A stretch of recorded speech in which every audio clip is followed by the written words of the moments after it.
तब शुरू किया जाए नहीं तो।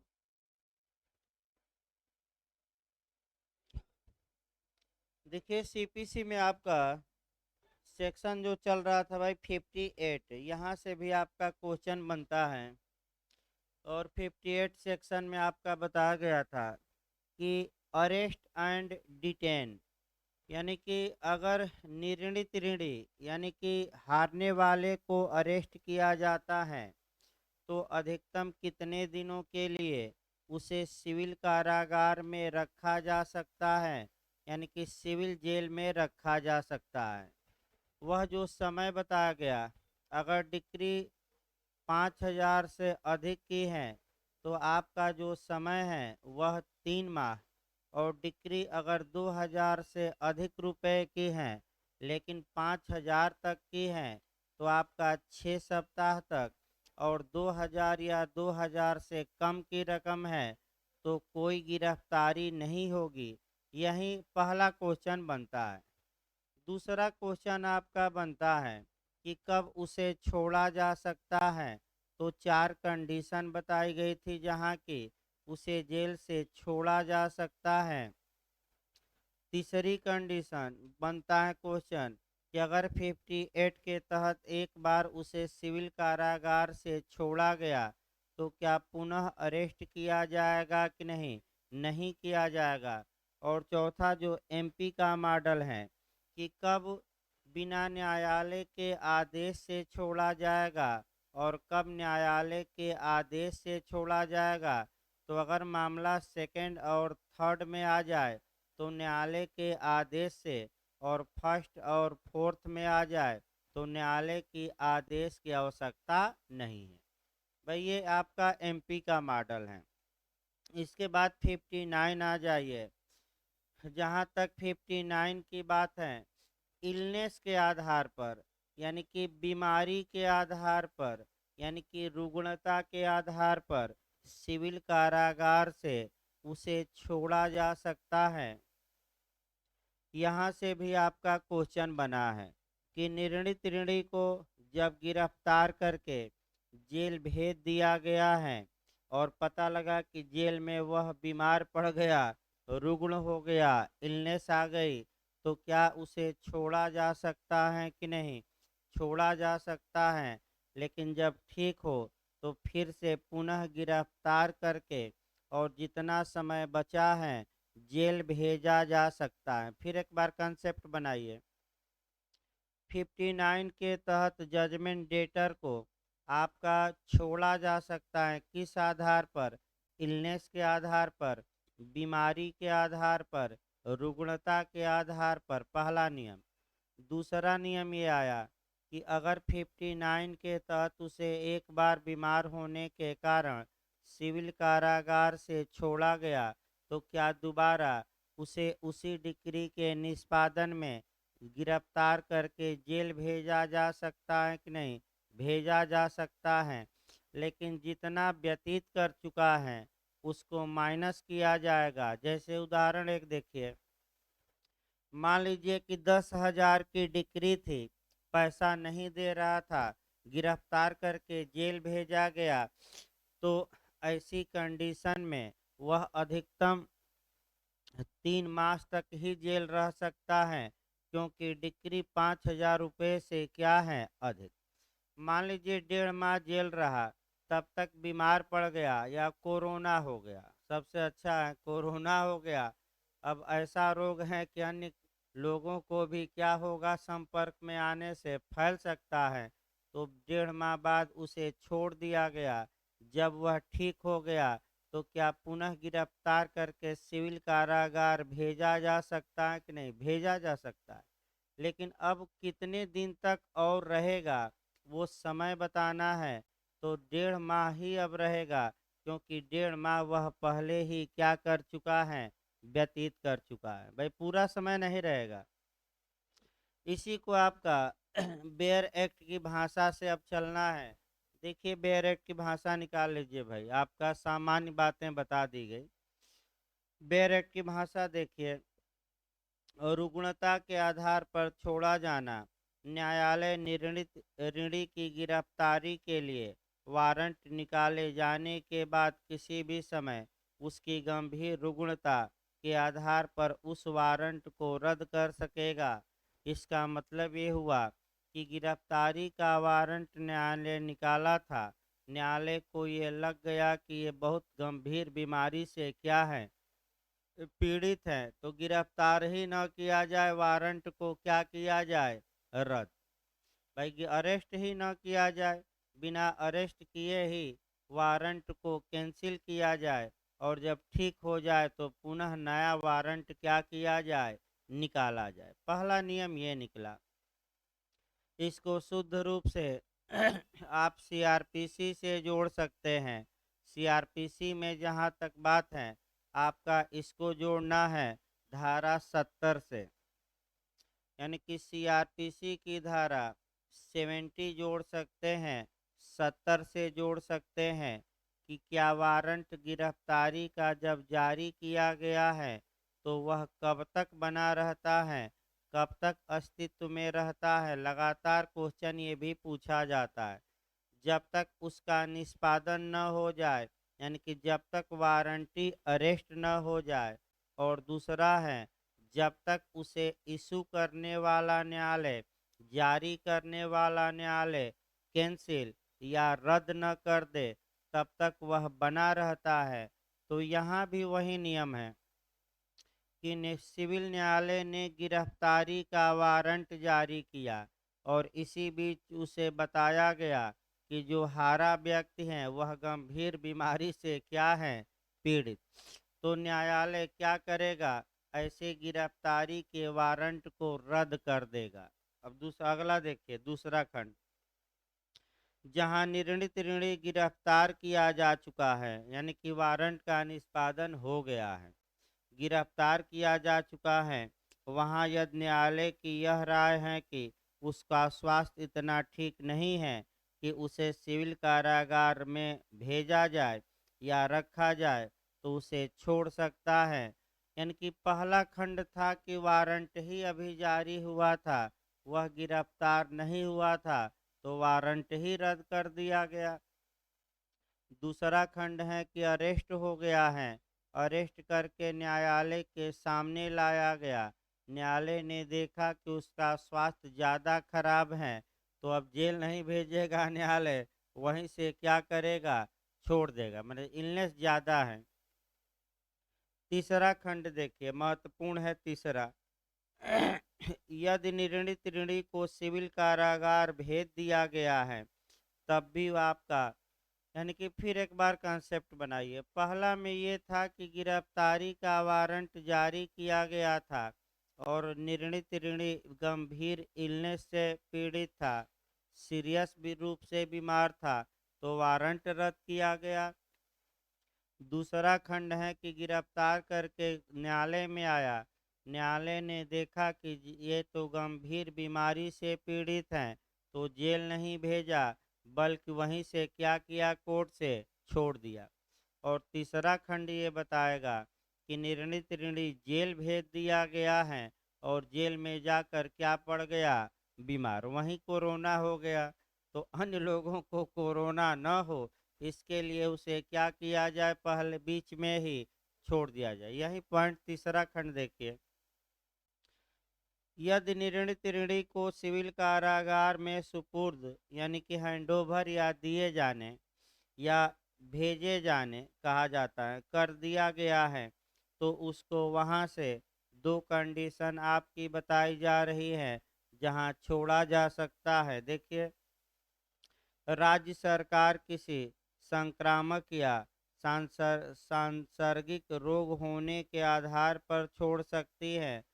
अब संक्रामक रोग क्या है, या यानी कि संक्रामक रोग उसे कहते हैं जो एक दूसरे से संपर्क में आने से फैलता है, यानी कि जब एक व्यक्ति दूसरे के टच में आता है, संपर्क में आता है, तो ऐसा रोग फैल सकता है। जैसे सबसे अच्छा कोरोना है कि संपर्क में आए तो क्या हुआ, फैलने के चांस है, तो राज्य सरकार भी उसको जेल से रिहा करने का क्या दे सकती है, आदेश। एक पॉइंट यहाँ गौर करना है कि अगर जेल भेजा गया और संक्रामक रोग उसे हो गया है तो राज्य सरकार भी छोड़ने का आदेश दे सकती है और दूसरा आपका न्यायालय भी। स्टेट गवर्नमेंट को भी पावर है। दूसरा खंड देखिए, सुपुर्द करने वाला न्यायालय या ऐसा कोई न्यायालय जिसके अधीनस्थ वह न्यायालय है उस निर्णीत ऋणी के किसी गंभीर रुग्णता से पीड़ित होने के आधार पर छोड़ सकता है। यानी कि कुल मिलाकर ये हुआ कि अगर ऐसा रोग हुआ है उस कैदी को जो टच होने से लोगों को फैल सकता है तो राज्य सरकार छोड़ सकती है और न्यायालय भी छोड़ सकता है जेल से यदि न्यायालय को लगता है कि ये कैदी गंभीर रूप से क्या है, इलनेस है, बीमार है, चाहे कोरोना हुआ हो या अन्य कोई बीमारी हुई हो। तो कौन तीसरे खंड में छोड़ सकते हैं बीमारी के आधार पर? तो राज्य सरकार की, न्यायालय की, दोनों। यही क्वेश्चन आपको कवर करना है। कौन छोड़ सकता है? राज्य सरकार की, न्यायालय की, दोनों। तो क्या मार्क कराएंगे? दोनों। चौथा खंड देखिए, चौथा खंड भी आपका 58 से जोड़कर पढ़ा जाता है। देखिए 58 में आपने ये देखा कि अगर 58 के तहत एक बार व्यक्ति जेल से छोड़ा जा चुका है, माने हारने वाला, तो उसे पुनः अरेस्ट करके सिविल कारागार नहीं भेजा जाएगा। लेकिन 59 का क्लाज 4 कहता है कि इस धारा के तहत एक बार छोड़ा गया व्यक्ति उसी डिक्री के निष्पादन में दोबारा अरेस्ट किया जा सकता है, सिविल कारागार भेजा जा सकता है, लेकिन फिर पूरे समय के लिए नहीं, जितना समय क्या था, बचा था। तो उदाहरण मैं पहले ही बताया कि 3 माह के लिए भेजा गया, 1.5 माह रहा, तब तक कोरोना हो गया, राज्य सरकार के आदेश से छोड़ा गया या न्यायालय के, तो क्या पुनः जब ठीक हो गया तो गिरफ्तार करके सिविल कारागार भेजा जा सकता है कि नहीं? भेजा जा सकता है, लेकिन केवल शेष अवधि के लिए रहेगा। तो कितना दिन अभी शेष बचा है? 1.5 माह। तो आपका 59 से भी क्वेश्चन भाई बनता है, इसमें कोई शक नहीं। थोड़ा अच्छे से इसको भी प्री के लिए कम से कम तैयार रखना है। अब आगे कंसेप्ट बनाइए, तब आपका चला जाएगा भाई। देखिए जो हमने 51 से हम उठाएंगे, 51 के बाद आपका कंसेप्ट बनाइए, तब आपका 51 से आपका फिर चलेगा 60 से लेकर 67। देखिए सही है ना? एक बार कुर्की के बारे में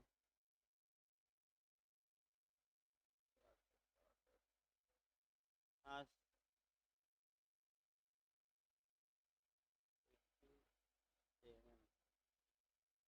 ठीक है भाई, आपका 67 तक है।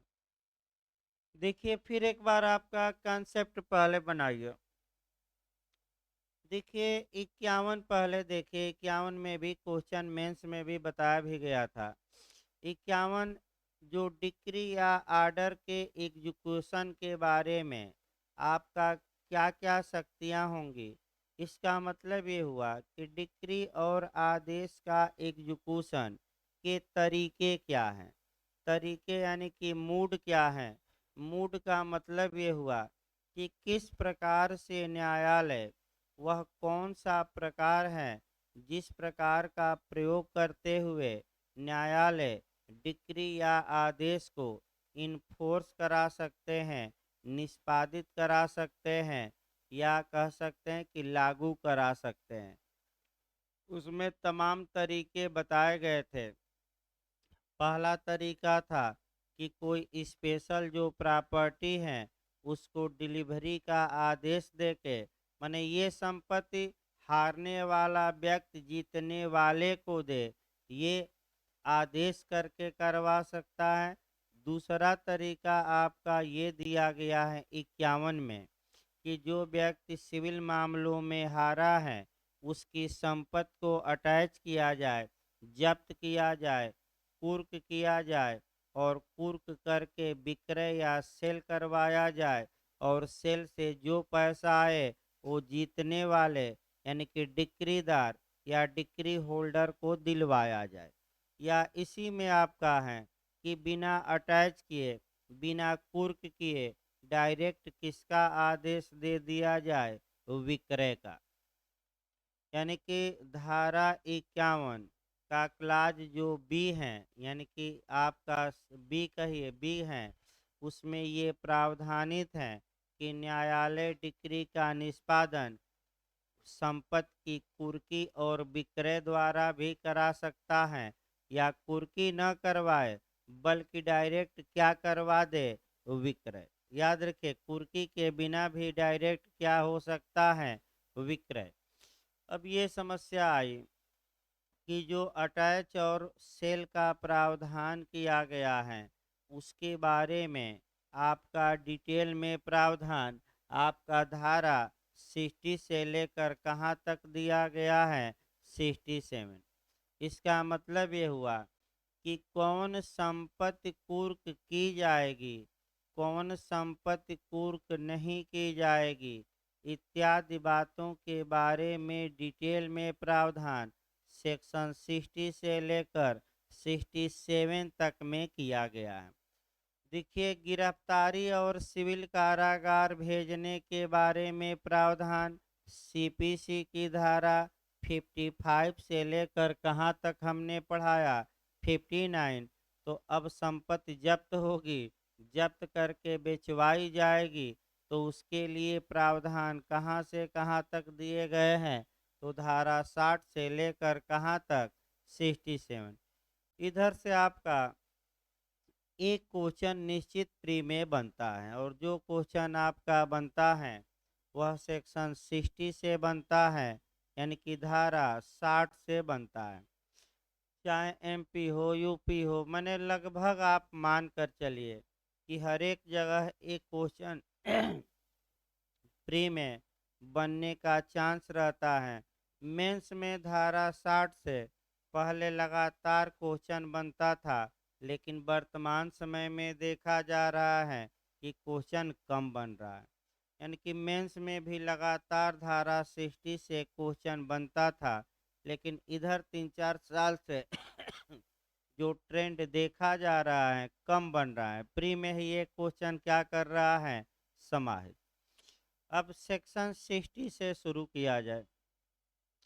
आपका दो मॉडल 60 से बनता है मेंस में। देखिए, वह कौन सी प्रॉपर्टियां हैं या वह कौन सी संपत्तियां हैं जिन्हें डिक्री या आदेश के निष्पादन में कुर्क और विक्रय किया जा सकता है, यानी कि उसको जब्त भी किया जा सकता है, फिर नीलाम करवा कर क्या किया जा सकता है, बेचवाया जा सकता है।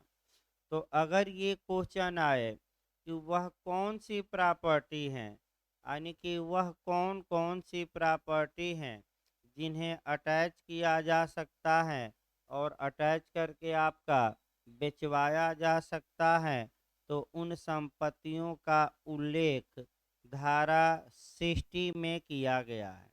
दूसरा मॉडल देखिए, उन संपत्तियों का वर्णन करिए, यानी कि उस प्रॉपर्टी का उल्लेख करिए जिन्हें डिक्री या आदेश के एग्जीक्यूशन में अटैच और सेल नहीं किया जा सकता, यानी कि न तो उनकी कुर्की होगी और न उनका विक्रय होगा। तो उन संपत्तियों का भी उल्लेख आपका धारा 60 में किया गया है, यानी कि धारा 60 दोनों प्रॉपर्टी बताएगी। पहला नियम याद रखिए, किन संपत्तियों को कुर्क करके बेचा जा सकता है, ये भी धारा 60 बताएगी, और किन संपत्तियों को कुर्क करके बेचा नहीं जा सकता, ये भी कौन सी धारा बताएगी, 60। यानी कि इसका अब जैसा मॉडल पूछे वैसा मॉडल लिखना है। मैं बता दूं, अगर ये पूछे कि किन संपत्तियों को कुर्क किया जा सकता है, तो जो जो संपत्तियां मैं बताऊंगा उसको डिटेल में लिखना है। और किन संपत्तियों को अटैच नहीं किया जा सकता, ये भी आपका आगे लिस्ट में दी गई है।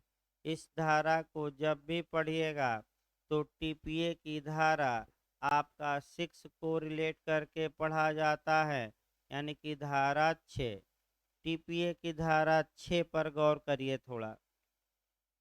ट्रांसफर ऑफ प्रॉपर्टी एक्ट का सेक्शन 6 ये बताता है कि वह कौन सी प्रॉपर्टियां हैं जिनका ट्रांसफर नहीं हो सकता, जिनका अंतरण नहीं हो सकता, यानी कि जिन्हें न तो दान दिया जा सकता है, न विक्रय किया जा सकता है, न पट्टा किया जा सकता है, न बंधक किया जा सकता है। तो उन संपत्तियों का उल्लेख कहाँ टीपीए में किया गया है? 6 में। तो दोनों को कोरिलेट इस मॉडल से करना है कि कौन सी संपत्तियां कुर्क और विक्रय नहीं की जा सकती, ये धारा 60 सीपीसी में। तो कौन सी संपत्तियां अंतरित नहीं की जा सकती, इसका उल्लेख टीपीए की किस धारा में? 6 में। इसलिए कोरिलेट होता है, मॉडल एक ही है। अब आइए धारा 60 शुरू किया जाए। इसमें जो आपका पूछा जाता है वह आपका में वेतन के ही बारे में पूछा जाता है। पहले मॉडल बना लिया जाए 2-3 और आपका, तब आगे बढ़ा जाए। यानी कि जो 99% चांस रहता है पूछने का, पहले उसको बता दिया जाता है। आप अटैक कहाँ करेंगे? एक तो ट्रैक्टर पर करेंगे, जो एमपी का मॉडल है, कि क्या ट्रैक्टर को पूर्क और विक्रय किया जा सकेगा कि नहीं। यानी कि अगर किसान के पास ट्रैक्टर है तो क्या वह ट्रैक्टर किसी उपकरण में आता है कि नहीं। तो न्यायालय ने ट्रैक्टर को कृषि उपकरण मानने से इनकार कर दिया, अतः ट्रैक्टर भी जब्त किया जा सकता है और बेचा जा सकता है। पहला पॉइंट। दूसरा पॉइंट आपका ये है कि मेंटेनेंस का मामला आता है कि अगर भरण पोषण की डिक्री प्रदान की गई है तो वेतन का कितना हिस्सा पूर्क किया जा सकता है और कितना नहीं किया जा सकता। भाई दिमाग अस्थिर करके पढ़ना, अभी हम बताएंगे इसको। फिर आपका अगला क्वेश्चन बनता है कि अगर डिक्री मेंटेनेंस या भरण पोषण से भिन्न है, तो अगर कोई व्यक्ति वेतन पा रहा है तो वेतन का कितना कुर्क किया जा सकता है और कितना नहीं। पहले यही दो समस्या जानिए, आपका भले पूरा न याद हो भाई किसी को। अगर आप, और तीसरा आपका अकाउंट। अकाउंट का मतलब ये हुआ कि जो हिसाब किताब की डायरियां हैं, या जो लेखा वहियां हैं, या जो अकाउंट्स हैं, ये एमपी का मॉडल है कि क्या कुर्क नहीं किया जा सकता। भवन, मकान, आपका धन, और दे देगा लेखा बहियां। तो जो अकाउंट होते हैं, याद रखिएगा, यानी कि हिसाब किताब की जो डायरियां होती हैं, क्या वह अटैच या कुर्क की जाएंगी कि नहीं? नहीं की जाएंगी। मैं फिर बता दूं। तो आपका देखिए, दो मॉडल आपको याद रखना है। एक भरण पोषण के मामले में डिक्री दी गई है, और एक भरण पोषण से क्या दी गई है? भिन्न। भिन्न माने सिवाय। ये दो जो मॉडल हैं, अच्छे से इसको तैयार करना है, और लगातार, चाहे आपका बिहार हो, चाहे झारखंड हो, चाहे एमपी हो, चाहे यूपी हो, ज़्यादातर जो क्वेश्चन बना है इसी मॉडल पर बना है। तो भाई फिर एक बार पहले ये बता दिया जाए, तब धारा 60 शुरू किया जाए, क्योंकि जो क्वेश्चन पहले हीटेड हैं उसको पहले कवर कर लिया जाए। देखिए आगे भाई, आपका वेतन भरण पोषण देखा जाए। देखिए आपका ये देखिए आपका, जहाँ तक मेंटेनेंस की बात है, आप खंड निकाल लीजिए। आपका खंड हो गया ये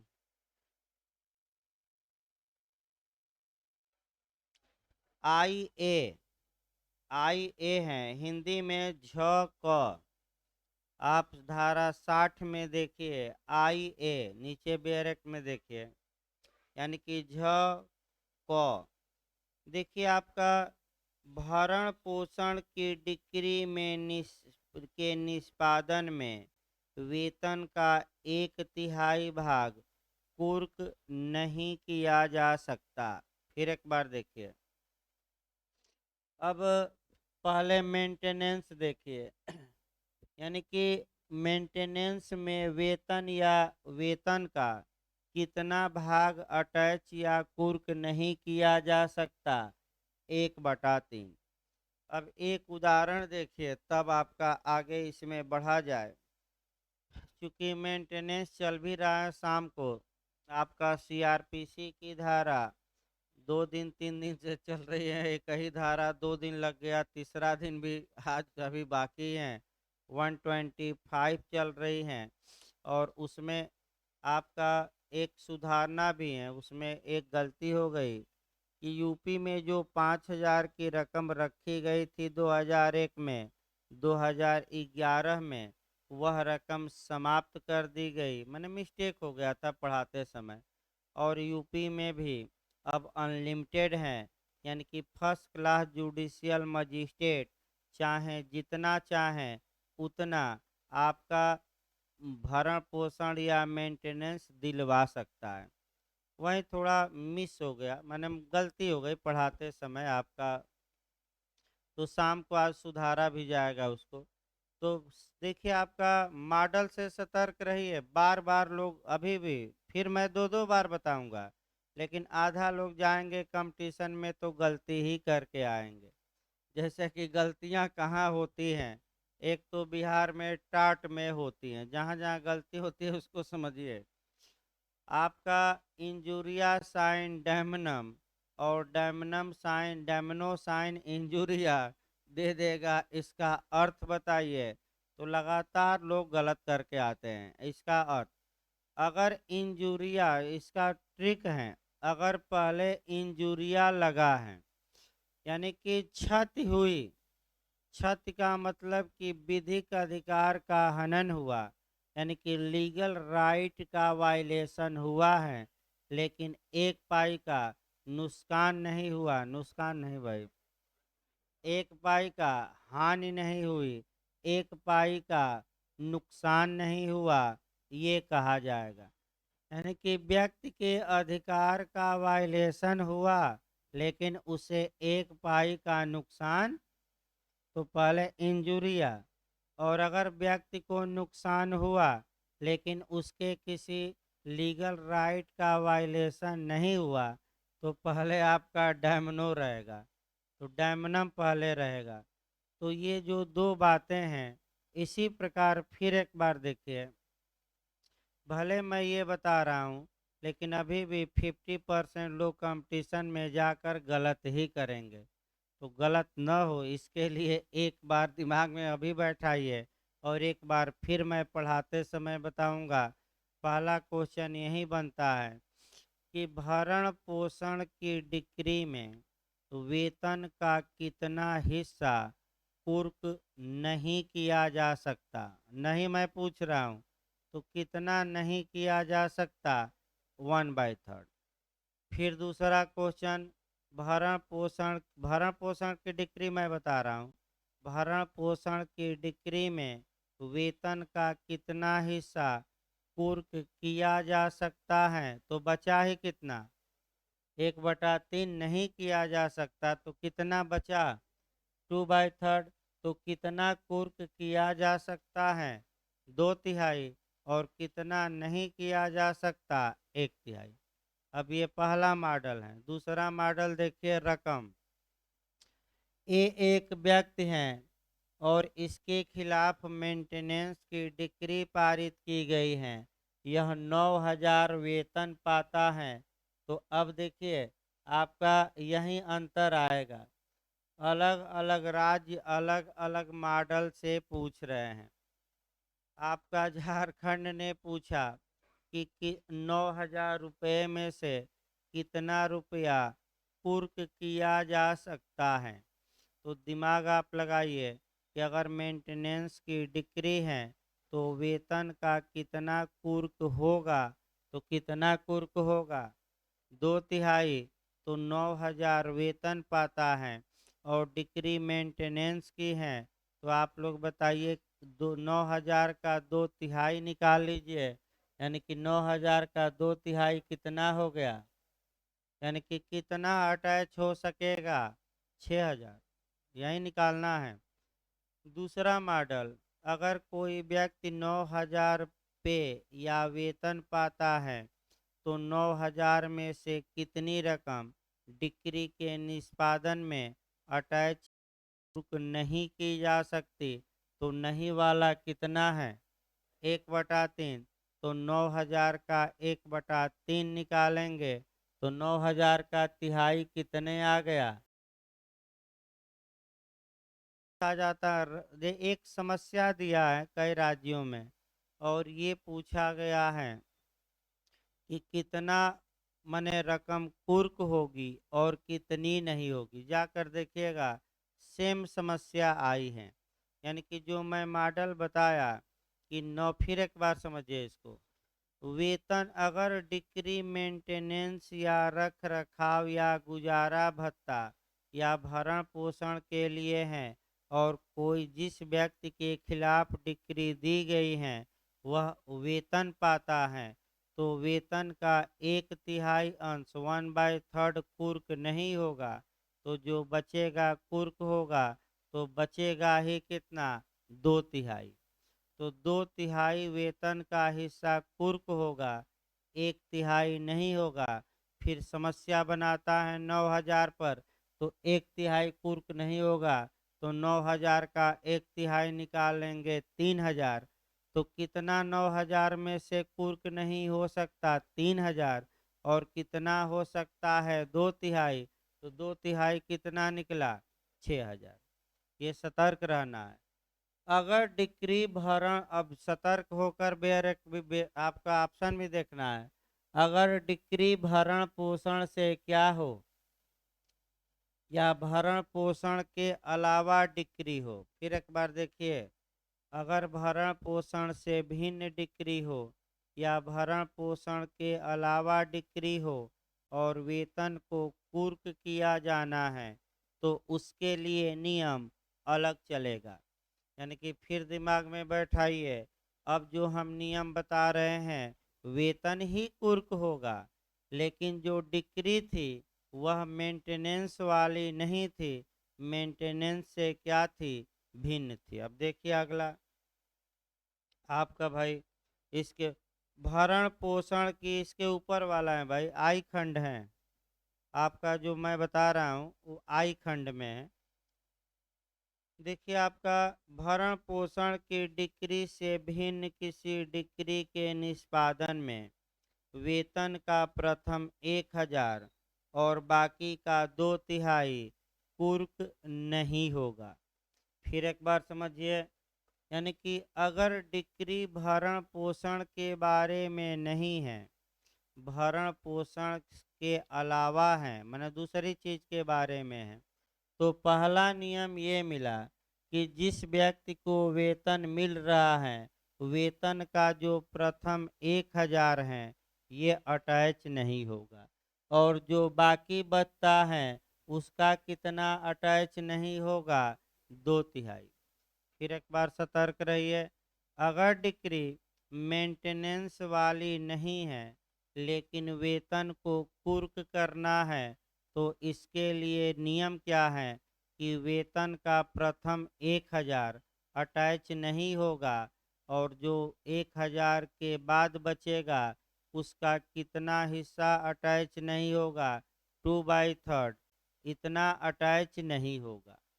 और एक अब देखिए, जो एमपी ओमपी और इत्यादि राज्य हैं वह उदाहरण बनाते हैं कि एक व्यक्ति 10,000 रुपया वेतन पाता है, डिक्री भरण पोषण से भिन्न मामलों में पारित की गई है, तो 10,000 में से कितनी रकम कुर्क की जा सकेगी और कितनी नहीं की जा सकेगी।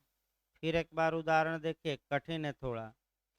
एक व्यक्ति 10,000 वेतन पाता है और डिक्री भरण पोषण की नहीं है, मेंटेनेंस की नहीं है, मेंटेनेंस से भिन्न है, तो 10,000 में से कितनी रकम कुर्क नहीं होगी और कितनी रकम कुर्क होगी। तो कितनी रकम कुर्क नहीं होगी ये, और इसके बाद जो बचेगी वह क्या होगी, कुर्क। तो 10,000 में से ये नियम पहले निकालना है। तो 10,000 में से पहले कितना हटा देंगे, 1,000। चलिए हटाते रहिए, देखिए 1,000 मैंने 1,000 ये कुर्क नहीं हुई ये आपका, तो बचा आपका कितना, 9,000। अब बाकी का कितना कुर्क नहीं होगा, 2/3। तो 9,000 का अब कितना निकालना है, 2/3। तो 9,000 का 2/3 निकालेंगे 2/3, तो कितना आ गया, 6,000। तो टोटल कितनी रकम हो गई जो डिक्री के निष्पादन में कुर्क नहीं होगी अगर डिक्री भरण पोषण से भिन्न है। तो कितना टोटल हो गया इस उदाहरण में, 7,000। तो कितना कुर्क हो सकती हैं जो बचा, तो इसके बाद बचा कितना 10,000 में से, 3,000। यानी कि फिर इसको एक बार पढ़ाते समय और अच्छे से समझाया जाएगा, थोड़ा एक बार फिर। लेकिन फिर हम लास्ट में एक बार बता दें, अगर डिक्री मेंटेनेंस के अलावा है, उसको निष्पादित किया जा रहा है और वेतन को अटैच करना है, तो कितना हिस्सा वेतन का कुर्क नहीं होगा, तो प्रथम 1,000 और शेष का कितना, 2/3। तो हमने उदाहरण भी बताया, 10,000 में से 1,000 पहले निकालिए, जितना बचा उसका कितना निकालिए, 2/3। तो 2/3 बचे कितना आया, 6,000। तो कितना कुर्क नहीं हो सकता, ये 1,000 और प्लस जितना 2/3 आया, 6,000। यानी कि टोटल कितना हो गया, 7,000। तो 7,000 के बाद जो वेतन का अंश बचेगा वह अटैच हो सकेगा, तो बचा ही कितना 10,000 में से, 3,000। यानी कि भरण पोषण की डिक्री में वेतन का ज़्यादा अंश कुर्क किया जाता है और भरण पोषण से भिन्न डिक्री में क्या किया जाता है, कम। ये दिमाग में बैठा रहिए। अब आइए धारा 60 शुरू किया जाए। भाई धारा 60 ही बड़ी धारा है, इसके बाद तो छोटी छोटी धाराएं आएंगी। धारा 60 के बाद जो इधर आपका 74 तक की धाराएं आएंगी, वो छोटी छोटी धाराएं आएंगी और 4-4 5-5 मिनट में निपट जाएंगी। लेकिन धारा 60 हो सकता है कि आज समाप्त न हो, क्योंकि 1.5-2 लेक्चर लग जाता है। देखिए आपका एक एक शब्दों को देखिए।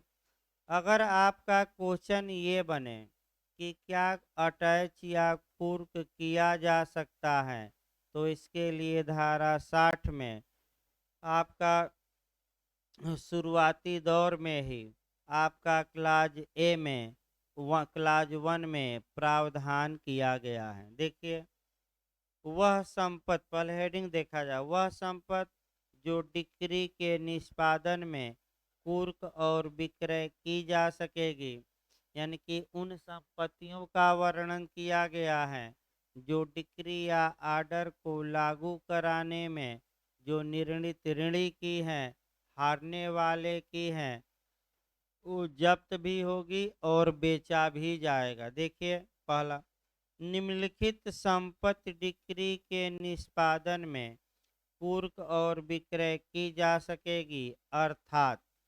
अर्थात का मतलब ये हुआ कि ये जो लिस्ट है, ये लिस्ट पूर्ण नहीं है, क्योंकि इस लिस्ट के बावजूद भी और संपत्तियां हो सकती हैं। जैसे कि उदाहरण दिया जाता है जैसे या अर्थात। तो जैसे शब्द पर आइए, आपका एक उदाहरण आप जैसे या अर्थात पर देखिए। देखिए जब भी लिखा हो जैसे, यानी कि जैसे का मतलब ये हुआ कि कुछ उदाहरण दिए गए हैं, कुछ बातों का उल्लेख किया गया है और कुछ बातें इसमें और समाहित हैं। ये नहीं है कि सभी बातें वहाँ लिखी गई हैं। इसका अच्छा दृष्टांत, उत्तम दृष्टांत अगर देखना है तो आप साक्ष्य अधिनियम की धारा 14 देख सकते हैं। यानी कि मन की दशा, स्टेट ऑफ माइंड, जैसे तो कुछ दशाएं दी गई हैं और कुछ दशाएं वहाँ, तो क्रम से याद करना है कौन कौन मन की दशा है। तो जो यूपी एपीओ एमपी में वहाँ पूछा जाता है कि मन की दशा में धारा 14 में कौन शामिल नहीं है, दे देगा आशय यानी कि इंटेंशन, दूसरा नॉलेज या ज्ञान, तीसरा गुड फेथ या सद्भावना पूर्वक, और चौथा हेतु, हेतु या मोटिव। तो मोटिव नहीं है क्योंकि मोटिव आपका सेक्शन 8 में है, 14 में नहीं। हेतुक दे देगा माने रीजन या कारण, तो वह भी 14 में नहीं, वो धारा 7 में है। यानी कि हेतुक या कारण धारा 7 में, हेतु धारा 8 में, तो ये धारा 14 से गवर्न नहीं होती। तो जैसे मैं हम बता रहे थे उसी प्रकार जैसे, जैसे का मतलब कि कुछ संपत्तियां दी गई हैं, चाहे चल हो या अचल हो, जिन्हें कुर्क करके क्या किया जा सकता है, बेचा जा सकता है। देखिए आपका पहला जैसे में है भूमि यानी कि लैंड, तो क्या हारने वाले के पास जमीन है, तो क्या वह जमीन बेचकर, कुर्क करके बेचकर अब पैसा वसूला जा सकता है कि नहीं, वसूला जा सकता है। इसके बाद गृह, गृह मतलब उसका माने जो घर है वह भी कुर्क होगा, अन्य निर्माण वो भी कुर्क होगा, या गुड्स हैं यानी कि माल हैं, या जो गुड्स हैं, तो गुड्स में आता क्या है, जहाँ तक गुड्स शब्द की बात है वहीं लिख लीजिए बैरक पर, आपका बिहार में भी काम करेगा। बिहार जे में भी कई बार रिपीट किया है कि माल विक्रय अधिनियम 1930 यानी कि सेल ऑफ गुड्स एक्ट 1930 के किस सेक्शन में गुड्स या माल को परिभाषित किया गया है, तो सेक्शन 2 के क्लाज 7, रट कर जाइएगा, बिहार 3-4 बार रिपीट किया है। क्लाज धारा 2 का क्लाज 7 में गुड्स को परिभाषित किया गया है। ये सेल ऑफ गुड्स एक्ट की धारा 2 कोष्ट में 7, यानी कि जो शब्द आए और किसी अन्य कानून से अटैच हो, तो आपका प्रयास ये होना चाहिए कि वहीं बेयर एक्ट पर शॉर्टकट में ये लिख लिया जाए कि सेल ऑफ गुड्स एक्ट की कौन सी धारा में ये शब्द हैं, तो 2 के कौन से खंड में।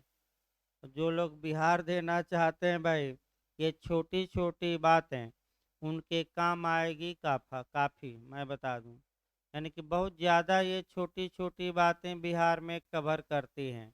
और आपका देखिए अगला, देखिए आपका गुड्स हो गया, गुड्स के बाद आपका धन हो गया, यानी कि क्या मनी को या धन को कुर्क किया जा सकता है कि नहीं किया जा सकता है।